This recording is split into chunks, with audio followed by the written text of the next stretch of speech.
Personajes que iba a trabajar en el tema de lucha contra la corrupción. Doctor Guillén, ¿cómo está usted? Buenas noches. Muchas gracias por la invitación. A usted las gracias por venir. ¿Cuál es su sensación en este momento, después de aquella vez que usted fue presentado y después de los sucesos que están pasando ahora? Bueno, tengo cierta desazón. Me preocupa en extremo la crisis que actualmente está atravesando este gobierno. Espero que pronto el señor presidente de la República retome el liderazgo. ¿Lo perdió? Yo siento como que, por ejemplo, en el tema anticorrupción, él debe asumir un rol más protagónico. Por ejemplo, en este caso, él debe exigir, debe impulsar una investigación imparcial, objetiva, sobre la denuncia que ha publicado el semanario Hildebrand en sus 13. Sobre Gilbert Violeta y otros personajes en las extorsiones, porque son extorsiones. A él le conviene que esto se aclare cuanto antes. Entonces, él tiene que exigir que el Ministerio Público cumpla con su rol constitucional e investigue este hecho. Segundo punto. Perdóneme, pero eso implicaría, en el supuesto caso que los delitos existieran o que hubieran indicios suficientes, que el presidente debería pedirle a Gilbert Violeta que pida licencia al partido o que tome alguna decisión de esa naturaleza.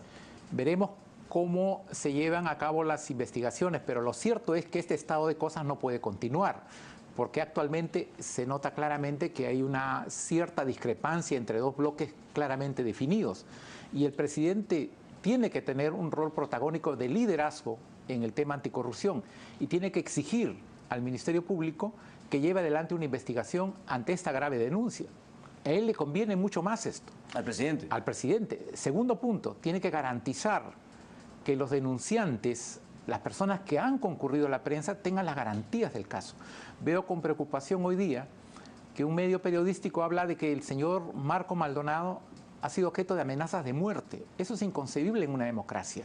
Si uno de los hechos, uno de los aspectos que fue materia de delegación de facultades en temas anticorrupción era propiciar normas que garanticen al denunciante, que protejan al denunciante. Entonces, ¿cómo es posible que hoy día tenemos a una persona que se ha atrevido a formular estos hechos tan graves, que esperemos se esclarezcan, y el Estado no reaccione ante esto?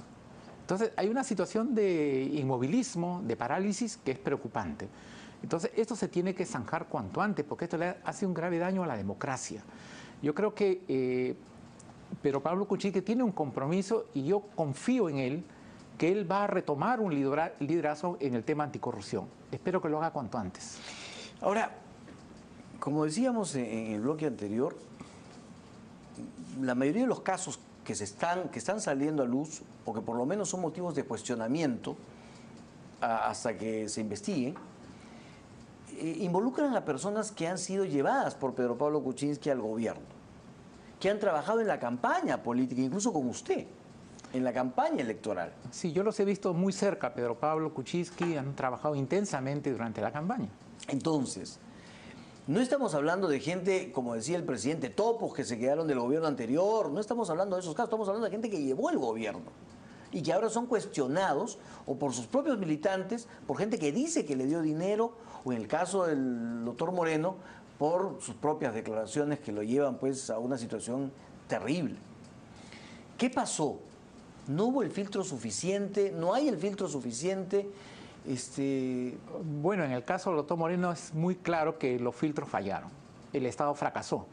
Y es una pena terrible porque si usted recuerda los diálogos de las conversaciones en los Vladivideos de septiembre del 2000 hacia adelante, esos mismos diálogos se están reproduciendo en estos últimos audios del caso Moreno. Esto es, el Estado ha fracasado durante 16 años en una lucha contra la corrupción. Todos nosotros hemos fracasado. Se mantiene el mismo comportamiento, se mantiene la misma línea de impunidad, ese desprecio por la verdad, por la justicia, la utilización del pobre para obtener riqueza, esa línea de conducta de determinados actores políticos está intacta. Y no sé cuántos morenos habrán en la actualidad en la administración pública, pero es un caso lamentable. Tengo claro que los filtros fracasaron. ¿Por qué fracasa un filtro cuando se trata de Palacio de Gobierno? ¿Por qué?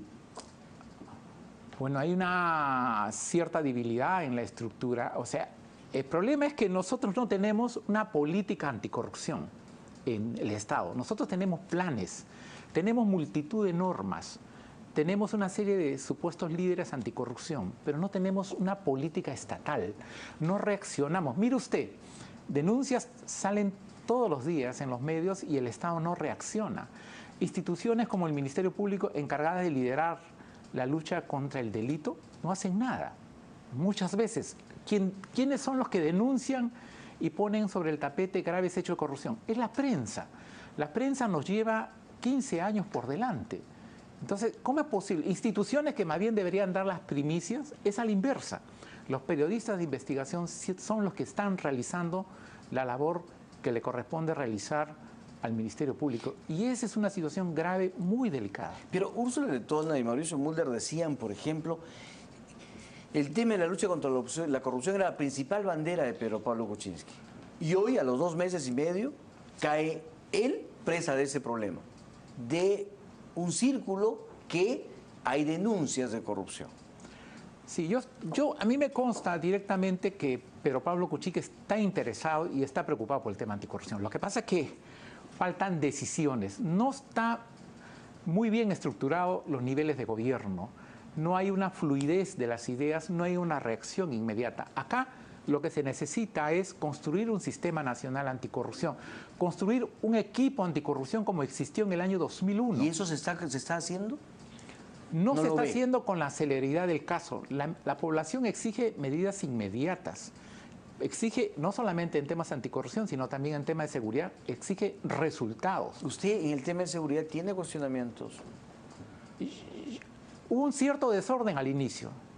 Creo que se perdió mucho tiempo en el tema de los denominados escuadrones de la muerte, cuando ese es un tema que se tiene que ventilar a nivel judicial, a nivel del Ministerio Público. Si usted analiza, por ejemplo, el tema de los escuadrones, los 2 viceministros declaraban y daban declaraciones opuestas, contradictorias. Entonces, esa es una situación de cierto desorden.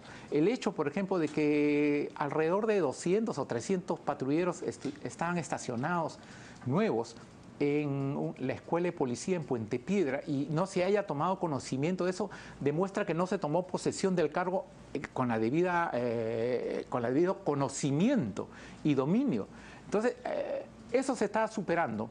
Las últimas medidas, los operativos a nivel de provincia, sobre todo desarticulando redes de delincuentes de crimen organizado, la captura de policías involucrados con el crimen organizado, el programa de recompensas, la salida del ministro a dirigir personalmente estas actividades, está corrigiendo el error inicial que en mi concepto, a mi criterio, yo percibía. Tiene que haber un plan debidamente estructurado para avanzar hacia eso. ¿Y siente usted estructura?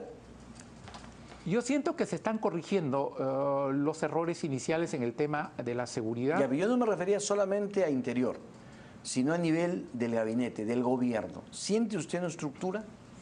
Bueno, están en un proceso de afinamiento, ¿no? Hay algunos ministerios que están avanzando bien, hay otros que hay ciertos problemas. El principal problema de este gobierno es que no tiene hasta este momento un deslinde claro y contundente con el régimen humanista. No hay un balance de la gestión del señor Ollantumala. La opinión pública no conoce cómo se recibió realmente el Estado, cuál fue la gestión. Tiene que haber un examen riguroso. ¿Por qué cree que no se hizo? Esa es una debilidad. Y mientras usted tenga eso y mientras arrastre a algunos funcionarios del régimen anterior dentro del aparato estatal, va a tener usted ciertos problemas.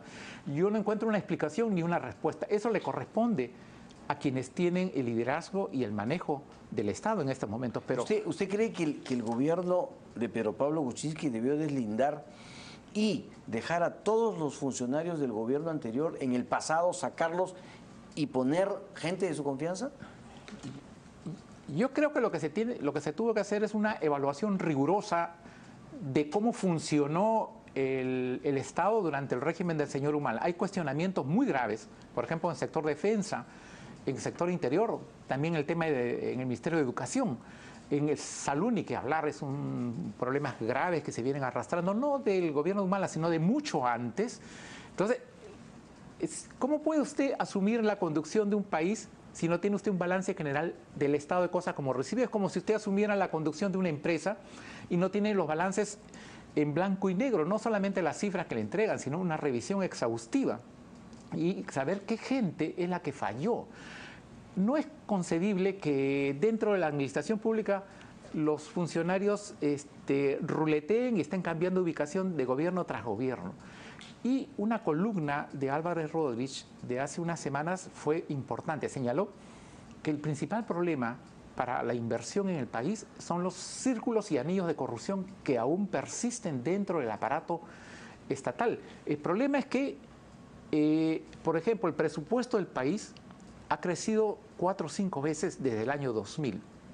Sin embargo, el modelo de gestión, de manejo del Estado, no se ha modificado. Seguimos con los modelos arcaicos y antiguos. Ese modelo burocrático, elefantiásico, permite el ingreso de la corrupción. No ha crecido la Contraloría, no hay fiscalización para el manejo de mucho dinero y ese es lo grave. El país no se ha modernizado. Le propongo una pausa. Volvemos para seguir conversando. Regresamos.